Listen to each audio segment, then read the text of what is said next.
doing is throwing the barley in on top. And the cubes are... Hello and welcome to Sullivan's Farm. Short version this week, as I was away for a few days with the family, meeting more family and in-laws. I didn't get a chance to do an awful lot. Now, I was lucky in that I was away for the worst of the rain. So thanks again to the man who looked after the show while I was away, feeding the calves and that kind of thing. And I'm just out now surveying the damage or otherwise to the far off knock. This is where the store cattle were while I was away for the few days. I gave them 2 bales for the 4 days I was away. So they had 1 bale there and that was grand. And then I just put the other one which was something of a bale grazing set up. So it's a bit mucky, it's a bit messy, but I'm not too upset with that. I've seen worse. The issue now is to get the round feeder in out of here without doing too much damage with the tractor, but we might let that till I think it's fine for the next 24 hours. So we'll leave it till then and try and come out with the tractor at that stage, because the next stage now for the Wainlands is that they are going on to the fodder rape in the next few days. So we obviously need the round feeder for that up there. There's a nice cover of grass here as we're passing the near knock.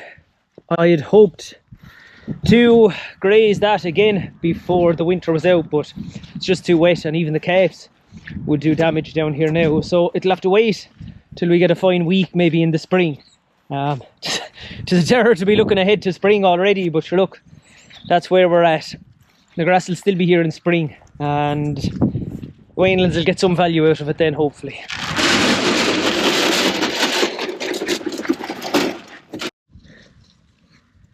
These are 6 heifers I picked out there a couple of weeks ago now to just give them an extra little bit of TLC.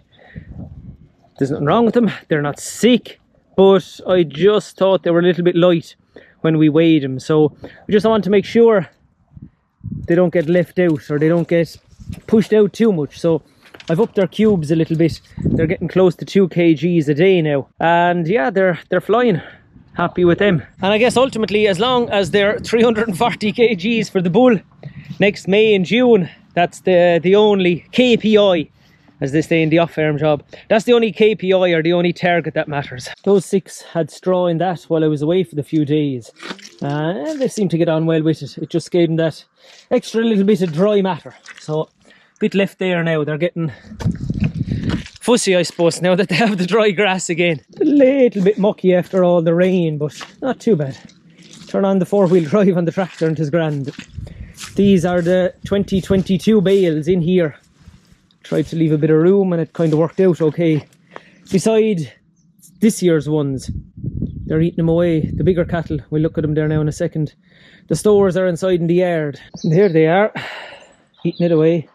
There's a few bad patches here and there in the silage, but overall, the cattle pick out what they like and they leave the little bit that they don't want. I'm going to give them about 1 kilo of beef cube, 16% protein nut plus barley, to dilute the cost and dilute the protein value in it as well. So we'll see how we get on with that. We'll just throw it on top of the silage and have a couple of blue barrels cut in half to make sure that they can all feed at the same time. All I'm doing is throwing the barley in on top and the cubes are underneath, so there'll be no kind of accurate mixing, but it'll be something of a mix. It'll balance out overall.